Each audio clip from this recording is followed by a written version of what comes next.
I hope you are all doing well. So I'm sure you have all heard by now about the short squeeze led by online forums and chat rooms that has been behind the roller coaster ride of Gamestop and other shares this week by now. As someone who has been actively trading and investing in the share market for multiple years, it has certainly been a crazy time. So what I want to do is give you a rundown of what has been going on briefly over the last year, as well as this week, and give you my thoughts on what I think about the current state of the stock market in light of these recent events. Again, from the outset, I will advise that I am not a financial advisor, so this is not financial advice. It's merely a collection of my observations and opinions. So anyway, more individuals have invested in stocks during the pandemic for a number of reasons. The lockdowns have boosted savings, policy stimulus has put cash into people's pockets, and extremely low interest rates drove investors to the stock market rather than traditional savings accounts. Also, a proliferation of trading apps allowed anyone with a smartphone to buy or sell stocks for free. These apps include Robinhood in the USA, which we will be speaking about a little bit later. Just to give you an idea of how much growth has been going on, online brokerage firm eToro added 5 million new users in 2020 alone, and recent data has shown that the app has gained at least another 380,000 users just in the first 11 days of 2021. Robinhood has also boomed in popularity due to its zero commission product.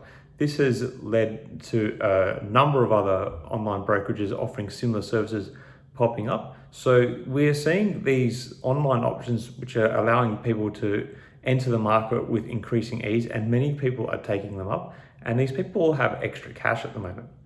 Now on to GameStop and the chat room darlings. So in the last few days, GameStop shares have jumped as much as a staggering 1,600%, with gains also for other shares including AMC Entertainment Holdings, BlackBerry, Nokia, American Airlines, and there's a whole bunch of others.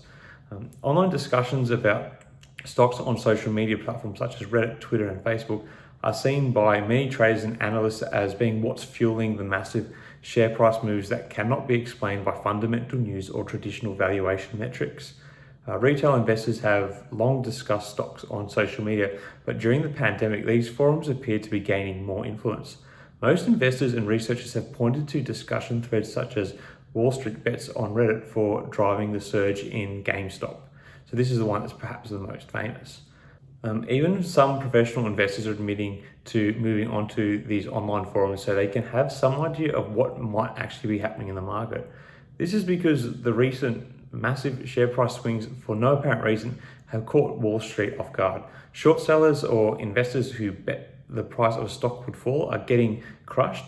Melbourne Capital, a well-established hedge fund, took massive losses on its bets that GameStop share would fall. Many of the chat rooms focus is on taking advantage of these short positions, hence why we're seeing some of these down on their luck stocks suddenly begin to surge in value or price.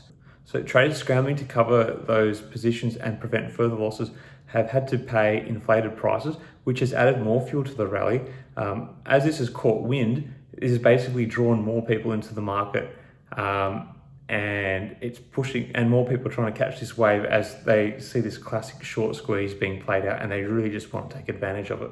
With global stock markets surging since March despite the pandemic's devastation, there are real signs of asset bubbles with some of these stocks.